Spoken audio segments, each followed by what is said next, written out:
What is the best diet? I will tell you in today's workshop, coming right up.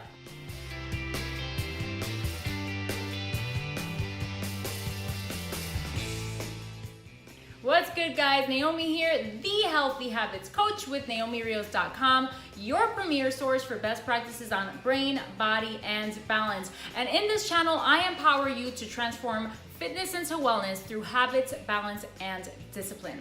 In today's workshop, I'm going to be speaking to you about what is the best diet. I get this question a lot, so I thought, why not present this at my next corporate workshop? If you're looking for a corporate workshop speaker on health, let me know in the message below. Thanks for watching.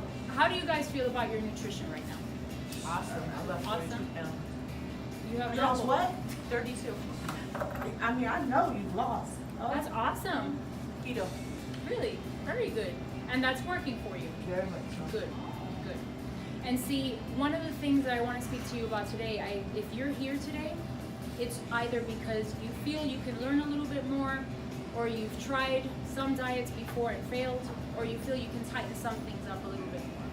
So whatever your reasons for being here, I think we can all agree that we've all wondered what the best diet is, right? As a fitness professional,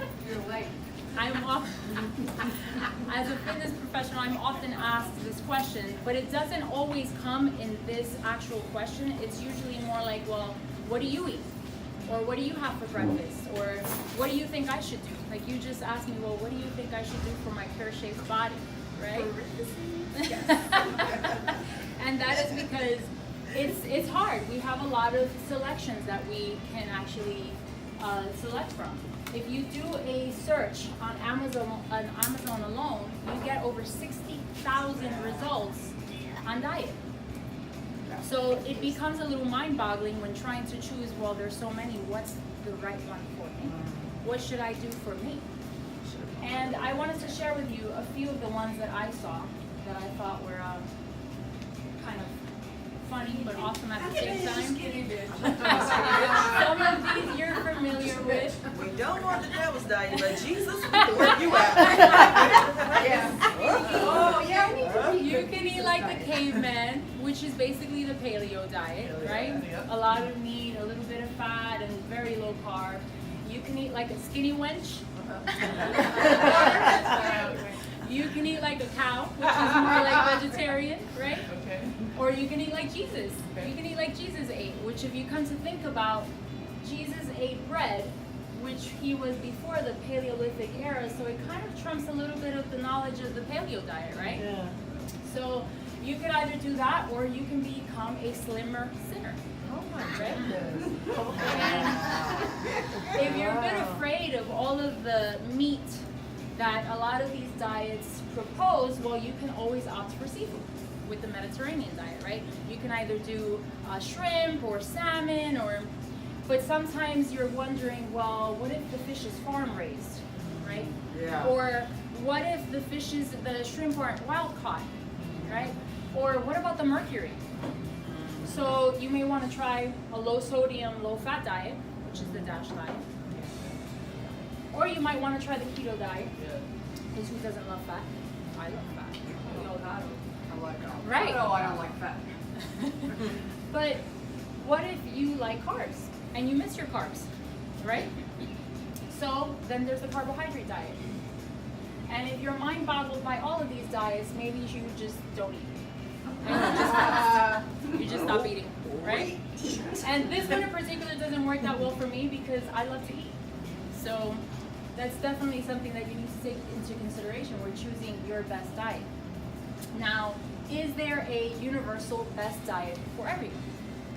Do you think that one diet would take into consideration all your goals of everyone?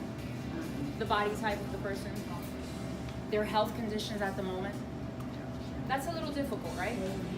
So it's evident that one best diet is possibly not going to be the best diet for every single person, every single body, right?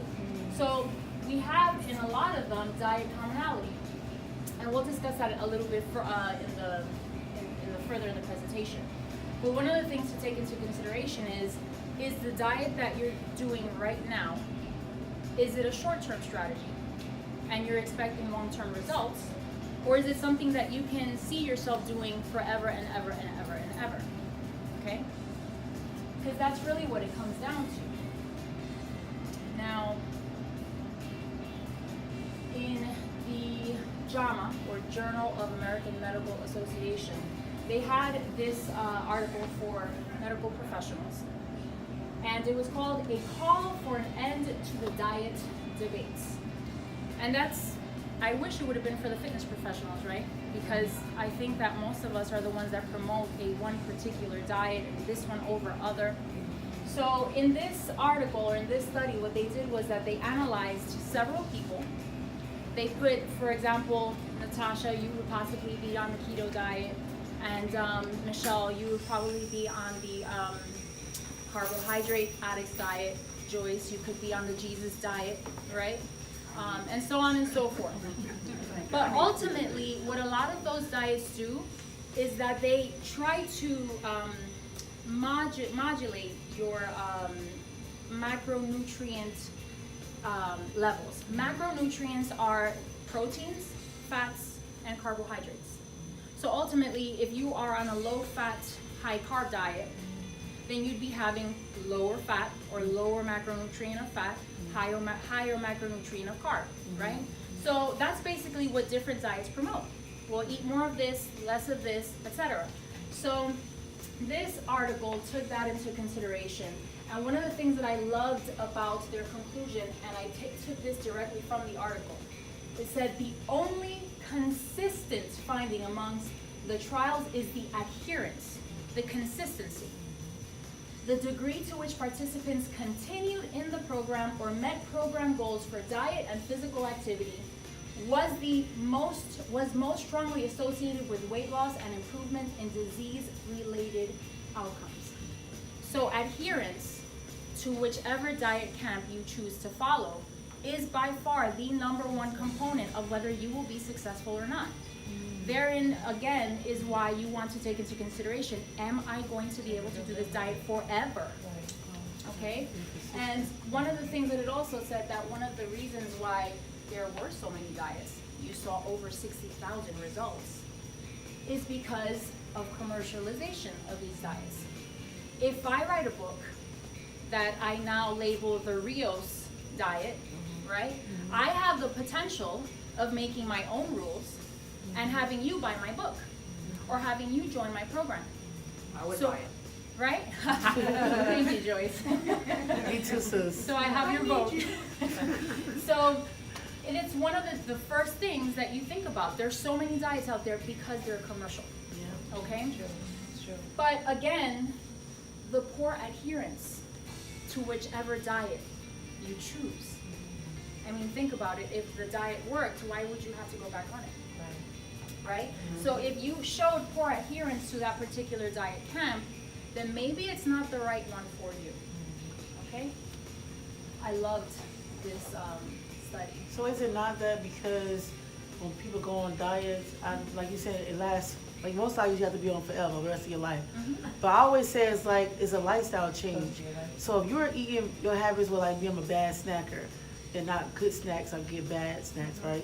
So if I'm a bad snacker and I stop doing that, automatically I'm gonna see results anyway because I'm taking those bad things.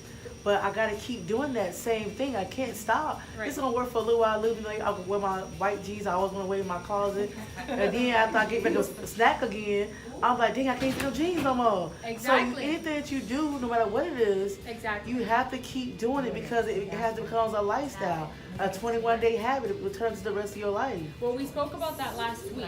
So if you haven't seen my video that I posted on YouTube, I invite you to see it. We talked about habit creation and behavioral change. Yeah. And that's definitely a huge component. And we'll talk about that a little bit more. But the question then still stands, what is the best diet? Now, if you take into consideration, I added certain parts of the world here. Do you think that you eat differently in India than you eat in Antarctica? Oh, yeah. Right? Yeah. Like even here in the United States where we have a ginormous melting pot, you definitely eat different food from soul food than I do as a Caribbean woman, right? Yeah. If I have a friend that's Mexican, she may learn how to do certain foods that I make, But is it really realistic that she's going to continue doing that for the rest of her life? Because she's used to her Mexican food, right? So it's dependent also on where you come from. What do you like? What do you like to eat? What's available to you? That's what's wrong. Yes. So one of the things that article of JAMA indicated was this phrase that I took out. Progress in obesity management will require greater understanding of the biological, behavioral, and environmental factors associated with adherence to lifestyle changes, including both diet and physical activity. Now, when you take into consideration, biological, right? There's a connection, a mind-body connection that they call biopsychology, right? So if your mind is not in it, it's a little difficult, isn't it? A little difficult. So behavioral. So how are you behaving, right? Are you making it accessible? Are those foods a little bit easier to eat, right? Is it easy to be on that diet? Environmental. Again, we spoke about this last week about the people that are around us, how we make it easy to have the food available that we're wanting to eat, and the adherence, which we just spoke about. Is it going to be consistent? And lifestyle. Is all of these items put together going to create a lifestyle change? That's a very big factor we're considering. What is the best diet? So a good place to start is to consider if you are within the 3% of North Americans that fall into these 4 criteria. If you are a non-smoker, if you exercise at least 30 minutes 5 times per week, if you eat at least 5 servings of vegetables and fruits, and notice I said vegetables and fruits and not fruits and vegetables, and if you maintain a healthy weight, and that's not even considering whether you eat, whether you sleep well, whether you have proper protein choices, and so on and so forth. A lot of us don't fall within that 3%. Even I struggle to do some of these things on a daily basis, okay? So if you don't fall within those 3%, then it may be a little bit different to go a little difficult to go full throttle on a particular diet, right? Could you agree? Right? So I love this if you come to think about it. What would happen if you decide that you're going to take your driver's test without having first learned how to parallel park or change lanes? It won't work. Will it? No. What happens if you keep trying, but you still haven't learned how to change lanes or park? Will you pass it then? No. Third time? They say third time's a charm. No, right? Why not?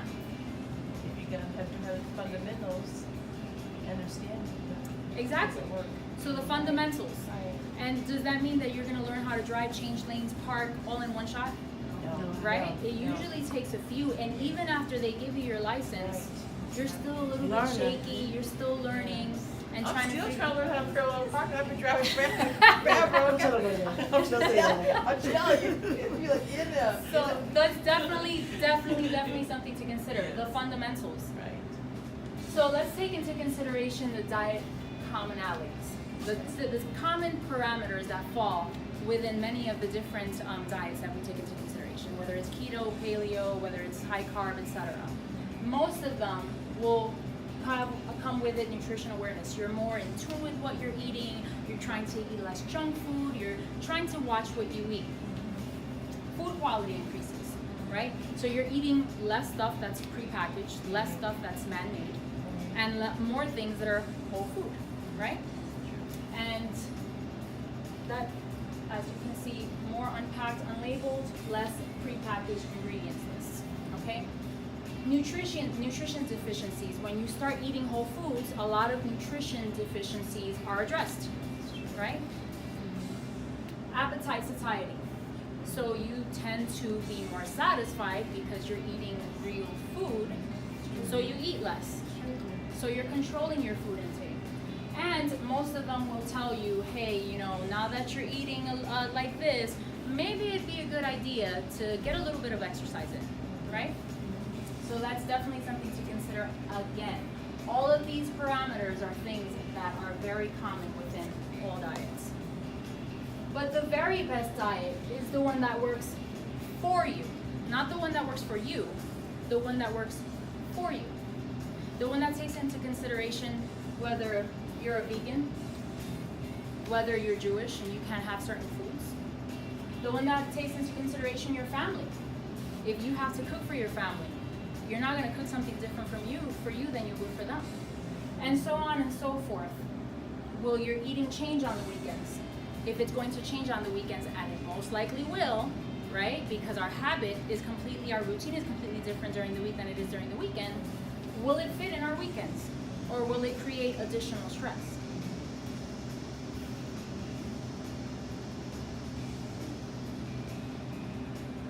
So what should your plate look like? Whether you're a vegan, whether you're deciding to do paleo, whether you're deciding to do keto, these are some of the things that you should consider when putting together a plate, right? Now, if you're having if you're not really, a lot of people tell me, well, granola bar, that's pretty healthy, right? You can eat it. But if you're trying to eat whole food, then you always want to think to yourself, if God made it, eat it. If man made it, leave it, right? So if you're having second thoughts about, is this really whole or not, then that's definitely something that you want to consider as well. So as far as your plate is concerned, sometimes we're asked to count macros or count calories and so on and so forth, but you're asking me to do math when I'm trying to, enjoy my food. I don't want to have to count how many calories or macronutrients I have on my plate.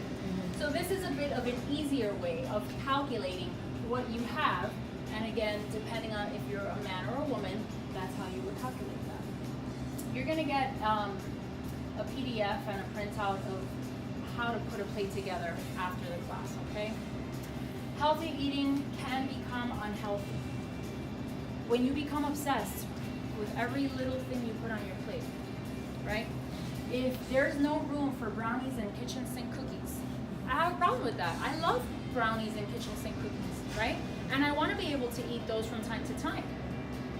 So if you start having binge eating episodes, that's definitely something that you can, have somebody back there that raised their hand.